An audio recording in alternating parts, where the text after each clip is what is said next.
భూమి ఆకాశములను సృజించిన పరిశుద్ధుడగు యేసయ్య దివ్యనామములో మీ అందరికీ దైవం అనుగ్రహించిన ఈ నూతన నెలలో మీకు శుభములు తెలియచేయుచున్నాను.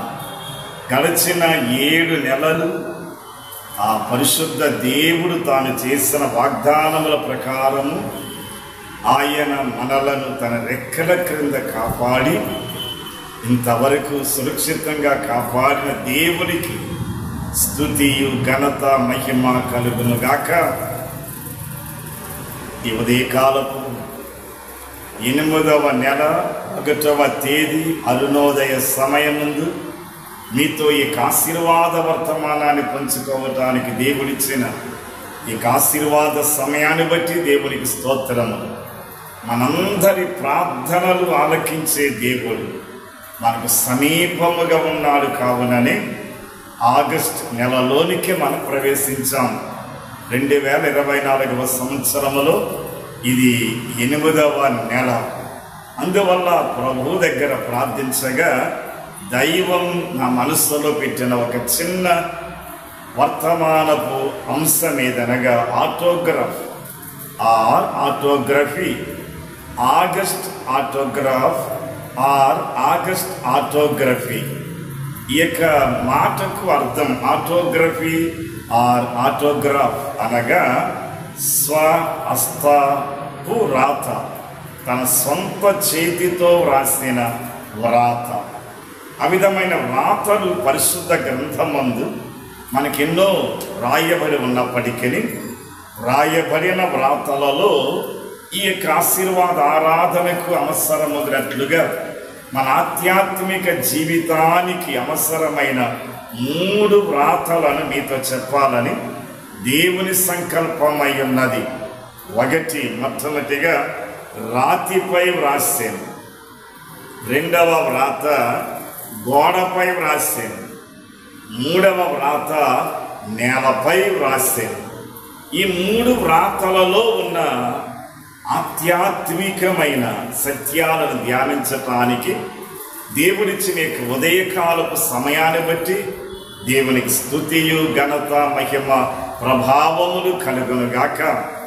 ఆటోగ్రఫీ ఆర్ ఆటోగ్రాఫ్ అనేటువంటి ఆ సిగ్నేచర్ ఏకాయక స్వాస్థపు వ్రాత కొరకు అభిమానులైన వారు రాజకీయ నాయకులు, సినిమా నటులు, దేశ నాయకులు, ఇంకా పేరుగాంచినటువంటి కొందరి యొక్క ప్రముఖుల యొక్క చేవ్రాత కొరకు వేగిర పడుతూ ఉంటారు కదండి. ఎక్కడైనా మీటింగులకు వచ్చినా లేక సమావేశాలకు వచ్చినా వారి చుట్టూ గుమ్ముగూడి వారి యొక్క చేవ్రాతను తీసుకొని ఎంతో ఎంతో ఆప్యాయతగా అభిమానముగా ఆ వ్రాతను భద్రం చేసుకుంటారు. దేవునికి స్తోత్రం.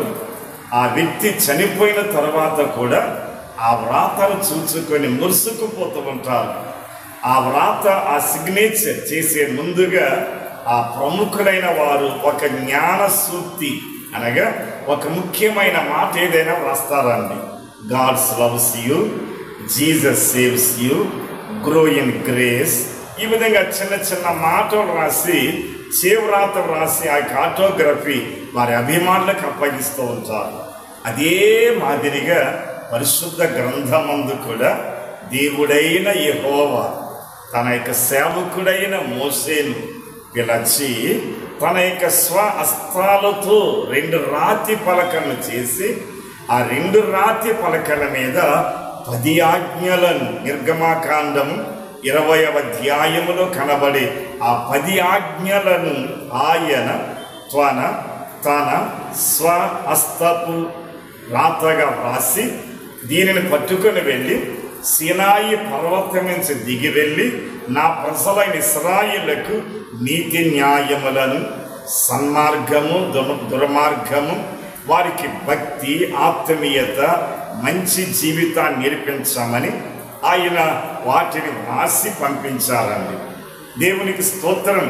తర్వాత ఏమయ్యావి అనేటువంటిది ఇప్పుడు అవసరం లేదు, కానీ వాటిని పట్టుకొని వచ్చినటువంటి ఆ దైవీక విధానం నిర్గమాకాండం 31వ అధ్యాయం 18వ వచనములో మనం చూడగలం. ఆ రెండు రాతి పలకల మీద ఉన్న వ్రాత దేవుని స్వహస్తపు వ్రాత. God's himself has written a autography. నిర్గమాకాండం 31వ అధ్యాయం 16వ వచనములో ఆ మాట మనం చూడగలము. దేవునికి స్తోత్రం. అదే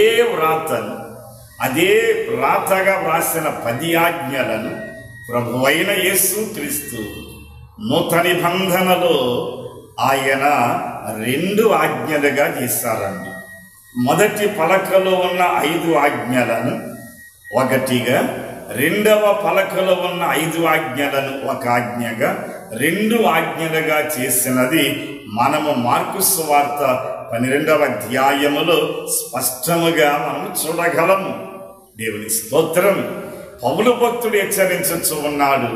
2వ కొరింథీయులకు రాసిన పత్రిక యందు ఆ పరిశుద్ధ గ్రంథమందు వ్రాయబడిన ఆ యొక్క వ్రాతను 2వ కొరింథీ 3వ అధ్యాయం 3వ వచనముందు చూడగా మన యొక్క మెత్తని హృదయముల మీద ఆయన తన స్వహస్తపుచే ఆ యొక్క ఆజ్ఞలను రాశానండి.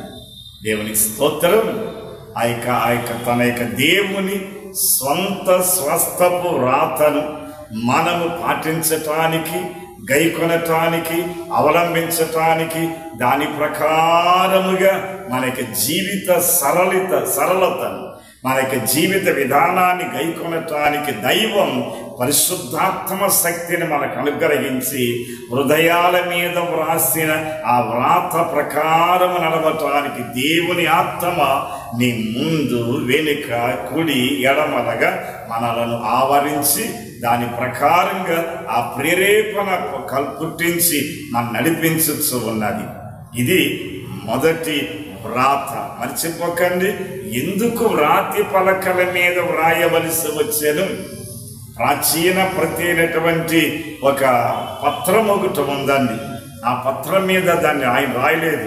పైపారాస్ అనేటువంటి ఒక ప్రాచీన కాగితాలు ఉండేవి, దాని మీద వ్రాయలేదు. కానీ ఆయన రాతి మీద వ్రాయటానికి గల కారణం ఏమనగా, రాతి హృదయాన్ని కలిగిన మానవుడు ఆయన స్వస్థపు రాత చేత వ్రాయబడిన మాటలు వినగా తన యొక్క రాతి హృదయము మాంసపు హృదయముగా మార్చబడి, యెహెజ్కేలు ప్రవక్త ప్రవచించుచున్నాడు కదండి, మీ రాతి హృదయాన్ని తీసి మాంసపు హృదయాన్ని కలుగజేస్తానని చెప్పినట్లుగా ఆయన రాతి మీద వ్రాయుటలో గల ముఖ్య ఉద్దేశం ఇదని నేను ప్రభువునందు నమ్మి ఈ యొక్క యూట్యూబ్ ద్వారా మీకు తెలియజేయుచున్నాను.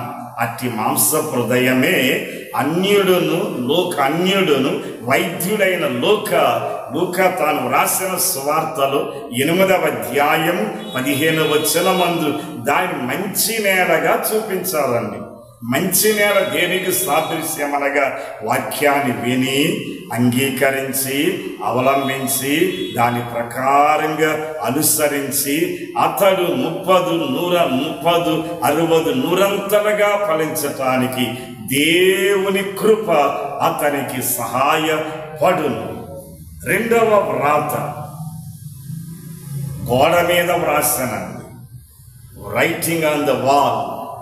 గోడ మీద వ్రాసిన వ్రాత ఎవరికి వ్రాసాను అనగా, దానియేలు గ్రంథమందు మనం చూడగలం 5వ అధ్యాయములో బెల్షస్సరు అనబడిన రాజైన బెల్షస్సరు గురించి అందు రాయబడి ఉండును.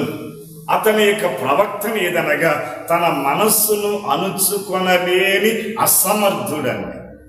అవినీతిని ప్రేమించి దేవుని నీతిని విసర్జించినటువంటి రాజుగా ఉన్నటువంటి కారణాన తన యొక్క హృదయపు దుర్నీతిని, తన హృదయపు యొక్క స్థితిగతులను దేవుడు బయలుపరచటానికై ఒక హస్తము వచ్చి అది కుడి హస్తము ఎడమ హస్తము తర్వాత విషయం, ఒక హస్తము వచ్చి గోడ మీద వ్రాసానండి. ఏమని వ్రాసాను? మెనే టెకిల్ ఉపార్సిన్ అనే హెబ్రియా లాంగ్వేజ్ లో వ్రాయబడినది. ఆ వ్రాత వ్రాయటం హస్తం వచ్చి ధన రాసి వెళ్ళిపోవటం ఒక స్కూల్ టీచర్ ఒక బ్లాక్ బోర్డు మీద వ్రాసినట్లుగా గోడ మీద వ్రాస్తూ ఉండగా మనిషి కనబడటం లేదండి, అరచెయ్య మాత్రమే కనబడుతుంది. అప్పుడు ఏ విధంగా ఉండునో మీరే మీ యొక్క భ్రమలో దాన్ని ఊహించి చూడండి. అతడు మనస్తాపము చెంది కలవరము చెంది ఆ వ్రాత యొక్క అర్థాన్ని చెప్పేటువంటి గనులైన వారిని పిలవగా వచ్చినటువంటి ప్రార్థనాపరుడైనటువంటి గనుడు ఆ యొక్క వ్రాతను వివరించాను. దేవునికి మహిమయు ఘనతయు కలుగునుగాక. దేవుని వాక్యం సెలవీయబడుచు ఉన్నది. సామెతలు 25వ అధ్యాయము 28వ వచనం, సామెతలు 16వ అధ్యాయము 32వ వచనం. ఈ 2 వచనాలలో ఏమని సెలవీయబడుచున్నదనగా, ప్రాకారము లేనటువంటి అదుపు లేకుండా తన మనస్సును విచ్చలవిడిగా పోగొట్టుకునేటువంటి వాడు వ్యర్థుడు అని. సామెతలు 16వ అధ్యాయం 32వ వచనములో తన మనస్సు నిలుపుకొనలేనటువంటి వాడు, తన మనస్సును స్వాధీనం చేసుకొనలేనటువంటి వాడు అతడు అసమర్థుడు అని దేవుని లేఖనము సెలవీయబడుచు ఉన్నది. ఈ యొక్క సందర్భంలో దేవుని యొక్క యూట్యూబ్ వర్తమానాన్ని వినుచున్న ప్రియమైన శ్రోతలారా, ఎందుకు ఆయన గోడ మీద వ్రాసాను అనగా, ఆయన ఏర్పరచబడిన బిలాము జీవితాన్ని మనం ఆలోచన చేసినప్పుడు, బిలాం ఇశ్రాయేలు ప్రజలను శపించటానికి వెళ్ళుచు ఉండగా సంఖ్యాకాండం 22వ అధ్యాయం 25వ వచనం వద్ద మనం చూడగలం. నోరులేని గార్ధభం గాడిద మీద కూర్చుని వెళుతూ ఉండగా ఆ యొక్క బిలాం ఎక్కినటువంటి ఆ గాడిద అతనిని తీసుకుని వెళ్ళి గోడకు అదిమేను. సంఖ్యాకాండం 22వ అధ్యాయము 25వ వచనములో ఆ ఘనమైన వాక్యాలు మనం చూడగలం. గోడకు అదిమిన వెంటనే అతని యొక్క మనోనేత్రాలు తెరవబడినవండి. అతనికి ఎదురుగా ఉన్న దేవదూతను చూడగలిగాడు. ఆ దేవదూత ఇచ్చిన హెచ్చరిక వినగలిగాడు. తన మనస్సును అదుపు చేసుకునేటువంటి వాడు ప్రాకారము లేని ఇంటి వలెను, తన మనస్సును అదుపు చేసుకొనలేనటువంటి బుద్ధిహీనుడు వేరొకడు ఎవడూ ఉండడని బైబిల్ సెలవీయబడుచు ఉన్నది. ఈ సందర్భంలో తన మనస్సు నిలుపుదల చేసుకోవటానికి ఒక మంచి సూత్రం యాకోబు అనబడిన పత్రికలో 3వ అధ్యాయం 3వ వచనం, గుర్రము యొక్క నోటికి కళ్ళెము బిగించిన ఎడల గుర్రము యొక్క బండి మీద కూర్చుని సవారీ చేసేటువంటి వాడు దాన్ని అదుపు చేయగలడు. అలాగే వాక్యమనే కళ్ళెం, ప్రార్థన అనేటువంటి కళ్ళెం మన యొక్క మనస్సులకు తగిలించుకొని ఆ తగిలించినటువంటి తాడు యేసయ్య చేతుల్లోనే కనుక అప్పగించి, అయ్యా అదుపు లేని నా మనస్సును కలిగిన నా బ్రతుకును నీ చిత్త ప్రకారం నడిపించుమని ప్రభు చేతులకు మనం అప్పగించుకున్న ఎడల యేసయ్య మనలను ఆత్మీయ ఆశీర్వాదముల మార్గము గుండా ఈ ఆగస్టు నెల ఆరంభము నుండి ఆఖరి వరకు అనగా 31వ తేదీ వరకు ఆ ప్రభు మనల్ని నడిపించునుగాక. మూడవదిగా 3వ వ్రాత, ఆయన వంగి నేల మీద ఏవో రాయిచుండెను. యోహాను సువార్త 8వ అధ్యాయము 6వ వచనం. దేవుని బిడ్డలమైన మనకు యోహాను సువార్త 8వ అధ్యాయం అనే వెంటనే ప్రభువును శోధించటానికి వచ్చిన పరిసయ్యులు, సద్దుకాయులు, శాస్త్రులు, సమాజపు నాయకులు ఒక వ్యభిచార స్త్రీని తీసుకుని వచ్చి ఆమె మీద నేరం మోపటానికి వచ్చి ఉండగా ఆ సందర్భములో ఆయన వారి యొక్క అంతరాంద్రియములలో ఊరుకుపోయినటువంటి పాపాలను ఆయన నేల మీద వంగి తన వ్రేలుతో వ్రాయిచూ ఉండేది. దాన్ని చదువుతున్న ప్రతి ఒక్కరి యొక్క హృదయాలలో మంటలు చెలరేగనండి. అగ్ని జ్వాలలు చెలరేగి వారి మనస్సాక్షి చేత వారి గద్దెంపబడిరి. యోహాను సువార్త 8వ అధ్యాయము 9వ వచనం. అక్కడ వారా మాట విని లేక వారా మాట చదివి అక్కడ ఒకటిని అంకి వేయబడినండి. దాని క్రింద రాయబడింది, వారి మనస్సాక్షి చేత వారి గద్దెంపబడగా వారి పాపములచే ఆ పరిశుద్ధుని ఎదుట నిలవలేక ఒకరికి ఒకరు వెళ్ళిపోయేది. ప్రియమైన దేవుని కుమారుడా, దేవుని కుమార్తె, దేవుడిచ్చిన 8వ నెలలో అదే వ్రాత ఇర్మియా 31వ అధ్యాయం 33వ వచనం ప్రకారం వారి హృదయముల మీద వ్రాసెను. వారు ఎవరు అనగా నేనే మన హృదయాల మీద ఆయన వ్రాత వ్రాసానండి. నా కుమారుడా, నా కుమార్తె, నీ జీవితానికి, నీ ఆయుష్కాల దినాల వరకు ఇదే నా వ్రాత అని వ్రాయగా, వ్రాసిన వ్రాత ప్రకారం మన యొక్క శరీరాన్ని నడిపించటానికి, వ్రాసిన వ్రాత ప్రకారం మన శరీరాన్ని తన స్వాధీనాన్ని ఉంచుకోవటానికి, గుర్రపు బండి తోలేటువంటి వారి చేతిలో గుర్రపు యొక్క కళ్ళెం ఏ విధంగా అయితే బిగించి పట్టుకున్నో, శిలువ మీద వేలాడదీయబడి మృత్యుంజయుడు తిరిగి లేచిన ఆ పరిశుద్ధుల యొక్క చేతుల్లో మనకి జీవితం అనే కళ్యాణ్ణి ఆయన చేతుల్లో పట్టుకు నడిపించచ్చు ఉండగా, ఆయన చిత్తమునకు లోబడి ఆయన స్వరాన్ని వినుచు, ప్రభువా నీ దాసురాలను సెలవిన్ను, నీ చిత్తప్రాక నడుస్తానని ఆ ప్రభుకు మనం సమర్పించుకుని ఎడల ఇంతవరకు నీవు చూడని ఆశ్చర్యమైన మహా ఆశ్చర్య కార్యాలను ఈ ఆగస్టు నెలలో నీవు అనుభవించటానికి దేవుడు నీ ఎడల ఆయన సంకల్పమును కలిగి ఉన్నాడు. ఈ వర్తమానము నీకు ఇతరులకు ఆశీర్వాదకరముగా దేవుడు మార్చునుగాక. ఆమేన్. నీతిస్తుడమైన మా పరలోకపు తండ్రి, ఈ హెచ్చరిక ప్రకారము మమ్మలను కూడా మీరిచ్చిన నెలంతటిలో మీ చిత్త ప్రకారం నడిపించండి, మాకు సహాయం చేయండి. యేసు నామములో ప్రార్థన చేయుచున్నాను పరమ తండ్రి, ఆమేన్. సర్వోన్నతుడైన దేవుని ముఖకాంతి మీ మీద ప్రకాశించునుగాక. May God bless you all.